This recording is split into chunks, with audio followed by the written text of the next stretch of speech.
శ్రీ గణేశాయ నమః. శ్రీ గురుభ్యో నమః. శ్రీ సరస్వత్యై నమః. గురు బ్రహ్మ గురు విష్ణు గురుర్దేవో మహేశ్వరః. గురు సాక్షాత్ పరబ్రహ్మ తస్మై శ్రీ గురవే నమః. సదాశివ సమారంభాం వ్యాస శంకర మధ్యమాం అస్మదాచార్య పర్యంతాం వందే గురు పరంపరాం. మౌన వ్యాఖ్యా ప్రకటిత పరబ్రహ్మతత్వం యువానం వర్షిష్ఠాంతే వసదృశి గణైరావృతం బ్రహ్మనిష్టైః. ఆచార్యేంద్రం కరకలిత చిన్ముద్రమానందరూపం స్వాత్మారామం ముదితవదనం దక్షిణామూర్తిమీడే. శృతిస్మృతిపురాణానాం ఆలయం కరుణాలయం నమామి భగవత్పాదశంకరం లోకశంకరం. సకుంకుమ విలేపనాం అల్కచుంబి కస్తూరికాం సమంతహసితేక్షణాం సచరసాపపాశాంకుశాం అశేషజనమోహినీం అరుణమాల్యభూషాం వరాం జపాకుసుమభాసురాం జపవిధౌ స్మరేదంబికాం. శ్రీమాత్రే నమః. తర్వాత శ్లోకం మనం అమ్మవారి అనుగ్రహంతో జగద్గురువులు ఆదిశంకరుల కృపతో 31వ శ్లోకంలోకి ప్రవేశిస్తున్నాము. శ్లోకం చూసుకుందాం. చతుషష్ట్యాతంత్రై సకలమతి సంధాయ భువనం స్థిత స్తత్తత్ సిద్ధి ప్రసవ పరతంత్రై పశుపతి పునస్త్వన్నిర్బంధాదఖిల పురుషార్థైక ఘటన స్వతంత్రం తే తంత్రం క్షితితలమవాతీతరదిదం. సకల జీవులను పాలించే శివుడు ఆయా సిద్ధులను కలిగించడమే ముఖ్య ప్రయోజనంగా ఉన్న 64 తంత్రాలను ఏర్పరిచి భువనాలను మోహపెట్టాట. 64 తంత్రాలు శివుడు రచిస్తే ఏంటంటే ఇవన్నీ ఇంకా చాలా అందరూ చదివేసుకుంటున్నారు, చక్కగా లౌకిక సిద్ధులు అందరూ పొందేస్తున్నారట. కానీ ఏంటంటే అమ్మవారు ఏమందిట, అలా కాదు, ఇవి సరే, ఇవన్నీ బాగానే ఉన్నాయి, కానీ నువ్వేం చేస్తావంటే ఇప్పుడు ప్రధానంగా చతుర్విధ పురుషార్థాలను ధర్మార్థ కామ మోక్షాలను సిద్ధింపచేసే స్వతంత్రమైన నీ తంత్రాన్ని అంటే శ్రీవిద్యని నువ్వు ఇప్పుడు రచించు అని చెప్పి అమ్మవారు పరమశివుడికి చెప్పిందిట. సో అలాగా మనకి శ్రీవిద్య అనేది పరమశివుడి ద్వారా వచ్చిందనమాట. పరమశివుడే శ్రీవిద్యని ఈ భూమిపై అవతరింపచేశాడు. అలాగా మనకి ఇందులో స్మరించదగిన లలితానామాలు ఏంటంటే పురుషార్థప్రద స్వతంత్ర సర్వతంత్రేషి దక్షిణామూర్తి రూపిణి. గురుమండల రూపిణి కదా ఆవిడ. అందుకని అమ్మ ఉద్దేశం ఏంటంటే బాగుంది, అయ్యవారు మంచి మంచి లౌకిక ప్రయోజనాలు చేకూర్చే తంత్రాలు అన్నీ చెప్పేశాడు, వెరీ గుడ్. కానీ మనకి ఎవరికైనా కావాల్సింది ఏంటి, లాస్ట్లో ధర్మార్థ కామ మోక్షాలు కదా. వీటిని ఎవరైతే చక్కగా ఆచరిస్తారో వాళ్ళకి అల్టిమేట్ మోక్షం అనేది వస్తుంది. అది దేనివల్ల అంటే శ్రీ విద్య అనమాట. Sri Vidya itself is a big శాస్త్రం కదా. అది శ్రీ విద్య ఉపాసకులు ఎందుకు అంత ఇదిగా నిష్టగా ఇదిగా చేస్తారు అంటే అది సాక్షాత్తు పరమశివుడు భూమిపై అవతరింప చేసిన గ్రంథం అనమాట, ఒక ప్రాసెస్ శ్రీ విద్య అనేది. శ్రీమాత్రే నమః. 32వ శ్లోకం.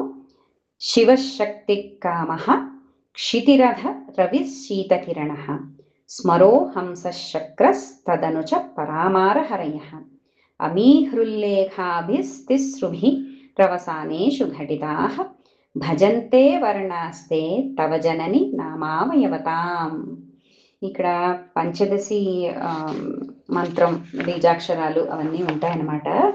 శివ అంటే హ, శక్తి స, మన్మథ క, పృథ్వీ ల, ఈ 4 బీజాలు అనంతరం తర్వాత రవి హ, చంద్ర స, మన్మథ క, రవి హ, ఇంద్ర ల, ఈ 5 బీజాలు.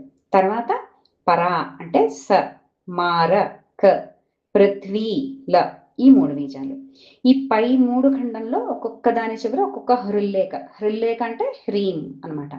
చొప్పున 3 కూర్చిన ఏర్పడే మంత్రం నీది అని చెప్పి చెప్తున్నారు. ఈ నామానికి ఏంటంటే ఈ మంత్రానికి 15 బీజములు అవయవములుగా ఉన్నాయట. ఈ మంత్రాక్షరాలే అమ్మ శరీరంలోని అవయవాలు అని భావం. కాకపోతే ఇదేంటంటే మనకి శ్రీ విద్యలో పంచదశి 15 అక్షరాల మంత్రం చాలా ప్రధానమైనది. మంత్రస్వరూపాన్ని మనకి ఇక్కడ జగద్గురువులు 32, 33లో పేర్కొన్నారనమాట. ఇది 2 రకాలుగా ఉంటుందట. ఒకటి హాది విద్య, రెండవది కాది విద్య. రెండోది కాది విద్య ఎక్కువగా ప్రాచుర్యం పొందింట.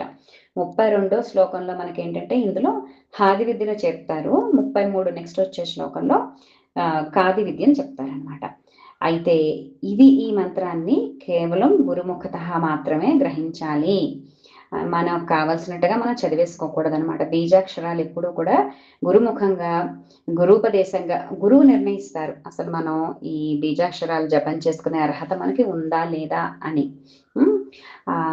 మంత్రాది దేవత ఏంటి? ఎవరిక్కడ? శ్రీలలిత మహాత్రిపుర సుందరి స్తుతిస్తూ మంత్రాన్ని నేరుగా మనకి శ్లోకంలో రాయకుండా ఏం చేశారంటే ఆ అక్షరాది దేవతలను మాత్రమే పేర్కొన్నారనమాట. శివ శక్తి కామ క్షితిరధర్ రవి శీత కిరణ అన్నారు కదా.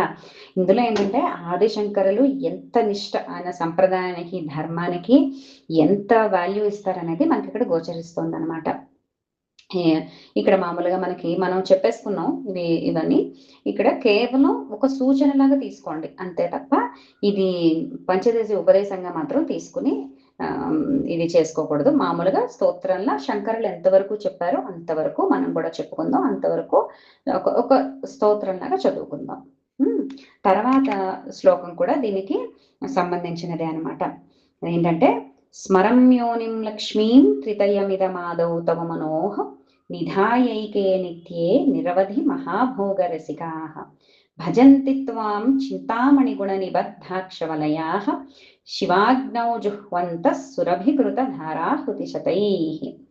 ఈ మంత్రానికి ఏంటంటే హకారంతో, మళ్ళీ చెప్పాం కదా ఇది ముందు కంటిన్యూషన్ అని చెప్పి, హకారంతో మొదలైన దానికి ఆది యందు మన్మథ క, యోని అంటే ఏ, లక్ష్మి ఈ బీజములను ఉంచగా ఏర్పడిన కాది విద్యను పంచదశి మంత్రాన్ని నిరంతర చింతననే అక్షమాలగా అంటే అక్షములను ఇంద్రియములను నిగ్రహించి జపించుతూ కామధేనువుల పాలనేతి ధారలు వందల కొలదిగా శివాగ్ని అందు హోమము చేస్తూ అవధులు లేని మహానందానుభవముపై ఆసక్తి గల కొందరు ఉపాసకులు ఆరాధిస్తారు. ఇలాగా ఈ కాది విద్య మంత్రాలు జపం చేసుకుంటున్నాం. ఇందులో మనకి చాలా లలితానామాలు ఉంటాయన్నమాట. అవి ఏంటంటే రహోయాగ క్రమారాధ్య, త్రికూట, హ్రీంకారి, మూలమంత్రాత్మిక, మూలకూటత్రయ కళేవర, శ్రీమద్వాగ్భవకూటైక స్వరూప ముఖ పంకజ, కంఠాతః కటిపర్యంత మధ్యకూట స్వరూపిణి, శక్తికూటైకతాపన్న కఠ్యధో భాగధారిణి. అందుకే మనకి లలిత చదువుకునేటప్పుడైనా ఏ స్తోత్రమైనా కూడా అది కొన్ని బీజాక్షరాలతో కూడిన సమూహం కదా.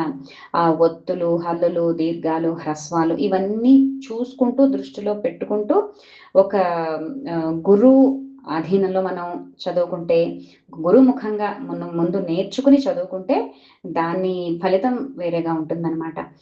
మామూలుగా మనకి ఏదో యూట్యూబ్ నాలెడ్జ్తో చదివేసుకోకుండా ఒక్క గురువును, లేకపోతే మనకి ఇప్పుడు చాలా మంది గురువులు ఇందులో చెప్పారు కదా, సామవేదం వారు, చాగంటి వారు, నండూరి వారు, ఇలా ఎంతో మంది మనకి చెప్తున్నారు. వారు ఎలా పలుకుతున్నారు, అలాగే యూట్యూబ్లో కూడా చాలా మంది నేర్పిస్తున్నారు. ఎలాగా నేర్పిస్తున్నారు, ఏంటి అసలు గురువులు ఎవరు అనేది మనం కొంచెం రీసెర్చ్ చేసుకుని నేర్చుకుంటే మంచిదన్నమాట. తర్వాత 34వ శ్లోకం. శరీరం త్వం శంభో శశిమిహిర వక్షోరుహయుగం తవాత్మానం మన్యే భగవతి నవాత్మానమనఘం అతశేషశేషీత్యయముభయ సాధారణతయా స్థిత సంబంధో వాం సమరస పరానంద పరయోః.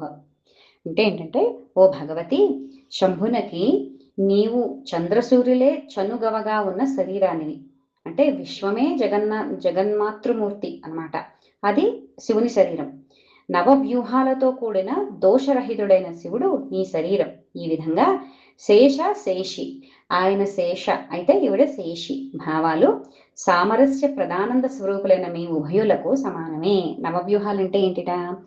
కాల, కుల, నామ, జ్ఞాన, చిత్త, నాద, బిందు, కళ, జీవ, తర్వాత అవ్యక్తం, మహత్తు, బుద్ధి, మనస్సు, పంచభూతాది పంచకం. మీకు గుర్తుంటే మనం ఆంజనేయ నవరత్నమాలలో పట్టాభిషేక సర్గలో అక్కడ ఉన్న వారందరినీ అంటే జాంబవంతుడు, సుగ్రీవుడు, హనుమంతుడు అనే మహాత్ములందరినీ కూడా మనం ఇందులో కలిపి తెలుసుకున్నాం.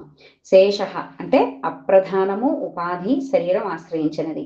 శేషి అంటే ప్రధానం, ఆత్మ ఆశ్రయం. సృష్టి స్థితిలలో శక్తి ఆశ్రయంగా శివుడు. ఈ స్థితిలో శక్తి ఏంటంటే శేషి, శివుడు శేష. సో ఇక్కడ ఎలాగా మనం చూసుకోవాలంటే సంహార తిరోధాన అనుగ్రహ కృత్యాలలో శివుడు ఆశ్రయం అయితే శక్తి ఆశ్రితం. శేషి శేష, శేష శేషి అనమాట. స్వయం సిద్ధమై నిర్మలమైనది పరానందం అయితే అది ఇరువురి యందు సమమైన రసముగా ఉందిట. అనగా పరానందానుభవ స్వరూపులు అమ్మ అయ్య. ఇందులో మనకి లలితానామం ఏంటంటే సామరస్య పరాయణ. శ్రీమాత్రే నమః. 30వ శ్లోకం అతి ముఖ్యమైన శ్లోకం. చాలా మంది నిత్యం చదువుకుంటారు. అంటే సౌందర్యలహరి మనం పూర్తిగా చదవలేకపోతే కొన్ని శ్లోకాలు చెప్తారు. 1, 3, 5, 15 ఇలా కొన్ని ఉంటాయన్నమాట నెంబర్స్. అందులో 35 ఇది కూడా ఒకటి. అదేంటంటే మనస్త్వం వ్యోమత్వం మరుదసి మరుత్సారధిరసి త్వమాపస్త్వం భూమిస్త్వయి పరిణతాయాం నహి పరం త్వమేవ స్వాత్మానం పరిణమయతుం విశ్వవపుషా చిదానందాకారం శివయువతి భావేన బిభృషే. నీవు మనస్సువు, నీవు ఆకాశానివి, వాయువువి, అగ్నివి నీవే, నీవే నీటివి, నీవే భూమివి. ఈ విశ్వం నీ పరిణామమే. మనస్థానమైన ఆజ్ఞాచక్రం నుండి భూతత్వమైన మూలాధారం వరకు 6 చక్రాలు ఏమున్నాయో నీ పరిణామ రూపాలే. నీవు కానిది ఏదీ లేదు. విశ్వ శరీరంగా పరిణమించడానికి నీ చిదానందాకారాన్ని శివ శక్తి అనే దంపతి రూపంగా ధరించుతున్నావు తల్లి అని చెప్తున్నారనమాట. అలాగే ఈ శ్లోకం అర్ధనారీశ్వర తత్వం ఇవన్నీ కూడా మనకి శివ శక్తుల ఏకత్వం సూచించే శ్లోకం అన్నమాట. ఎప్పుడైనా కూడా పెద్దలు సూచించేది ఏంటంటే ఎవరైనా భార్యాభర్తల మధ్యలో చిన్న చిన్న డిస్ప్యూట్స్ లాంటివి ఏమైనా వచ్చినా ఈ శ్లోకం రెగ్యులర్ గా పారాయణ చేసుకోమని చెప్తారనమాట. శివశక్తుల ఏకత్వం. ఆ శివ శక్తి అనే దంపతి రూపం కాబట్టి దంపతులు అనేవాళ్ళు కంపల్సరిగా ఈ శ్లోకాన్ని చదువుకోవాలన్నమాట. ఇందులో లలితానామం ఏంటంటే అష్టమూర్తి విశ్వధారిణి. ఇప్పుడు మనకి ఇక్కడ శంకరులు ఏం చెప్పారంటే మనస్థానమైన ఆజ్ఞాచక్రం నుండి భూతత్వమైన మూలాధారం వరకు 6 చక్రాలు నీ పరిణామ రూపాలే అని చెప్పారు. కానీ అక్కడే శంకరుల చమత్కారం కానీ ఆయనకున్న విజ్ఞాన శాస్త్రం కానీ మిగతా అన్నిటి మీద ఉన్న పట్టు కానీ మనకి ఇక్కడ తెలుస్తుందన్నమాట. సౌందర్యలహరిలో ఏంటంటే 6 చక్రాలు అని చెప్పేశారు. ఇప్పుడు ఇక్కడ నుంచి మనకి 6 శ్లోకాల్లో ఒక్కొక్క చక్రంలో ఏంటి అనేది మనకు చెప్తారనమాట. చాలా చాలా అద్భుతంగా ఉంటాయి. అవన్నీ రేపు మనం చూసుకుందాము. ఒక్కొక్కటి చాలా విపులంగా చర్చించుకుందాం. 6 చక్రాలు 6 చక్రాల్లో ఒక్కొక్క స్థానంలో మనకి ఈ దంపతి రూపాలు శివ శక్తి రూపాలు ఏమేంటి, వాళ్ళ పేర్లేంటి అని చెప్పి మనకి చెప్తూ ఉంటారనమాట. సో రేపటి నుంచి 6 చక్రాలు కూడా చాలా చాలా శ్రద్ధగా వినాలి అందరూను. తర్వాత రేపటి దాంట్లో 6 చక్రాలతో కలుసుకుందాం. శ్రీమాత్రే నమః. సర్వమంగళమాంగళ్యే శివే సర్వార్థ సాధికే శరణ్యే త్రయంబకే గౌరీ నారాయణి నమోస్తుతే. మంత్రహీనం క్రియాహీనం భక్తిహీనం మహేశ్వరి యత్పూజితం మయా దేవి పరిపూర్ణం తదస్తుతే. సర్వే భవంతు సుఖినః సర్వే సంతు నిరామయాః సర్వే భద్రాణి పశ్యంతు మా కశ్చిత్ దుఃఖభాగ్ భవేత్. ఓం శాంతి శాంతి శాంతి. శ్రీమాత్రే నమః. సర్వం శ్రీమాతా చరణారవిందార్పణమస్తు. స్వస్తి.